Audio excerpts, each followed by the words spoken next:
What sounds utterly absurd but genuinely took place. My husband, 35M, and I, 32F, had been married for 7 years. He grew up right next door, and we instantly connected.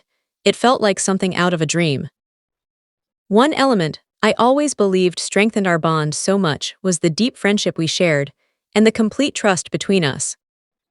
Somehow, my husband learned that his buddy Jeff got baby trapped. In short, Jeff's wife secretly quit her birth control, got pregnant just months into dating, and only admitted it after they tied the knot. She was well aware Jeff came from a strict, traditional family, so he felt pressured to marry her once the baby was on the way. Sadly, he also believed he had to remain in the marriage, no matter how toxic the situation seemed, because he'd made a solemn promise and refused to break it for his wife and kid. For whatever reason, this story deeply unsettled my husband. At the time, I was 4 months along with our first baby. Out of nowhere, he questioned whether I was trying to trap him with the pregnancy.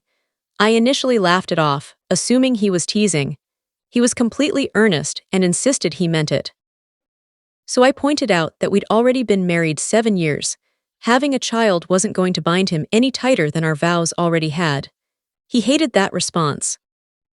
He claimed there's no expiration date on baby trapping and accused my intentions of being dishonest, especially since I treated his worry like a punchline. He said he used to have faith in me, but my amusement at his concerns destroyed any remaining trust. I genuinely didn't understand what response he expected or how to handle it, so I suggested we sleep on it and discuss properly in the morning. When I woke up, he had vanished. A vicious message from his brother appeared on my phone, blaming me for forcing my husband into fatherhood, even though we had jointly decided to try for a baby. My husband ignored every call and text I sent. I felt completely lost about what to do. I rang my closest friend. She rushed over with chocolate. She was livid once I explained everything. After I finished venting, she summoned her husband to our place. He's a family law attorney and kindly offered to handle my case if I chose divorce. This guy was incredible. He promised to prepare the paperwork that coming Monday. Soon after he arrived, my mother-in-law pulled up with my husband in the passenger seat. She basically hauled him to the doorstep. She explained he'd appeared at their home the previous night, convinced I was manipulating him with the baby. Thankfully, she's sharp and gave him a fierce dressing down before forcing him back here to face me and say sorry. My spineless husband refused to meet my gaze the whole time. He muttered that fatherhood terrified him and he'd wrongly dumped those anxieties on me. He admitted uncertainty about such a huge responsibility, but promised he'd rise to it if required. I labeled him a coward and instructed him to remain with his parents until I felt ready to speak again. I kept quiet about the divorce plans since I wasn't sure how he'd react, but he'd learn soon. I also showed my mother-in-law the cruel message from her other son. Her face turned betrayed with fury. I had no clue what consequences he'd face, but I knew it wouldn't be pleasant. A bit later, my mother-in-law accompanied me to an ultrasound appointment. The baby was doing wonderfully, and we discovered it's a girl. I was thrilled beyond words. My mother-in-law was deeply moved that I'd invited her along. She was overjoyed at becoming a grandmother. She arranged a family meal a few days after the ultrasound. I hesitated but trusted her good heart and knew she wouldn't stir up trouble. When I got there, her husband, my husband, and his brother were waiting. Tension hung thick until she prompted everyone to speak if they wished. My brother-in-law went first, expressing regret for the hateful text.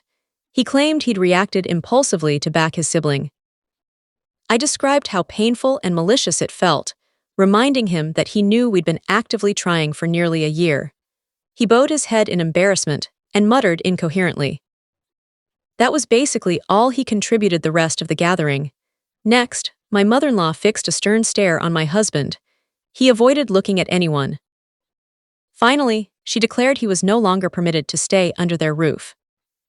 She felt humiliated by his actions and preferred reserving room for her granddaughter, instead of tolerating a worthless individual loitering around. My husband had started to protest earlier, but his face brightened at granddaughter. He'd always dreamed of a daughter and instantly teared up, saying how happy the news made him.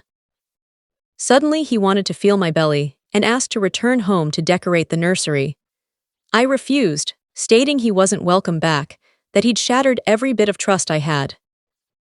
I explained that even if I considered reconciliation, I'd constantly fear him vanishing whenever something major arose. I couldn't rely on someone who crumbled at the first test. He asked if I was ending everything. I directly confirmed I'd already consulted a lawyer. He grew frantic, but strangely, I stayed composed, as though wrapped in a protective calm. Usually I'm emotional and tearful, but this time I felt detached from it all. He argued it wasn't right. He'd shown a moment of fear, and now I was discarding our entire life and blocking him from his child. His father pointed out this was the very same baby he'd felt ensnared by just 2 weeks prior. My husband called it an error, blamed stress. His mother challenged him. How did he imagine I felt? She urged him to picture being so exposed, surrendering your body to create life, only for the person you trust most to accuse you of awful betrayal. He repeated it was a mistake. He'd unloaded his dread onto me. I told him how devastated I felt when he walked out, watching our vision of a perfect family collapse.